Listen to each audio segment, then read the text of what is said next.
The rogue leaned in, eyes narrowed, smear curling on their lips. You know, if we survive this, maybe you and I could talk somewhere quieter. The table went silent, and everyone laughed.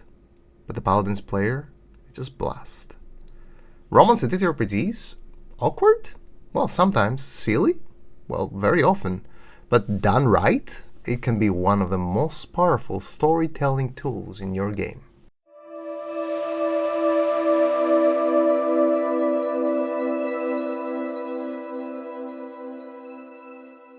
Hey everyone, my name is Kelfecil and I'm a professional narrative and game designer, and today we'll explore exactly how you can make romance part of your adventures in order to make them cooler and better and, well, as always, more memorable. So romance in role-playing games is a tricky subject. It's one of those subjects that a game master would have to ask for consent from their players before they even include it in their games. But we're talking about crafting a story here. So there's two ways we can go about it when we're trying to include romance. Include romance in our narrative, or include the players in it. When it comes to introducing romance in narratives for RPG adventures, it is rather difficult since you cannot just force it. You want it to be an integral part of the story, but also make it something that the players will be interested in enough to pursue on their own. If the players aren't interested, the romance doesn't exist. So the story needs to give them a reason to care. So the story has to be good, and in order for it to be good, it has to support the romance element in some shape or form. Flirty glances, loaded comments, or maybe just awkward tension. Do you highlight it, or do you just leave it as subtext? Actual attraction? Politics? Spite?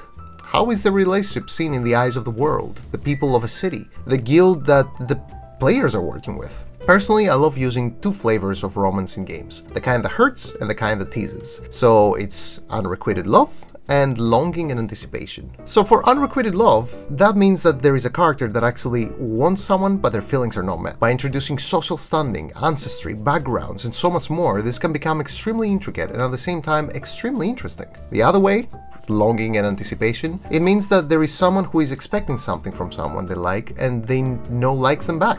This anticipation can create all sorts of feelings and emotions that builds expectations and in the end can create drama if they are not met. But what about including players? Well, that is quite simple. The best approach I've found for this is basically the gamification of the whole ordeal. What I mean by that is that in the adventure, I will basically include mechanics for the GM to follow that will allow them to judge and guide the romance between an NPC and a player. Think of it like a romance meter. Every kind act, shared moment, or heroic rescue nudges the bar higher, unlocking deeper dialogue, new quests, maybe even a kiss, or betrayal. For example, when the player character does something nice for the NPC in question, their affection level is raised. This is a very commonly used mechanic in digital RPG games actually, since it makes it easier for the game to unlock new interaction options, such as new dialogue lines, to be had with the NPC that the player is trying to get closer to. There are a lot more ways to write romance of course, and it would be silly to try and analyze them all for the sake of tabletop RPGs, but what matters is that no matter what method you use, you need to make sure you gamify it in one way or another so that it also becomes interesting for all kinds of players. Some players care about narrative while others care more about what narrative translates to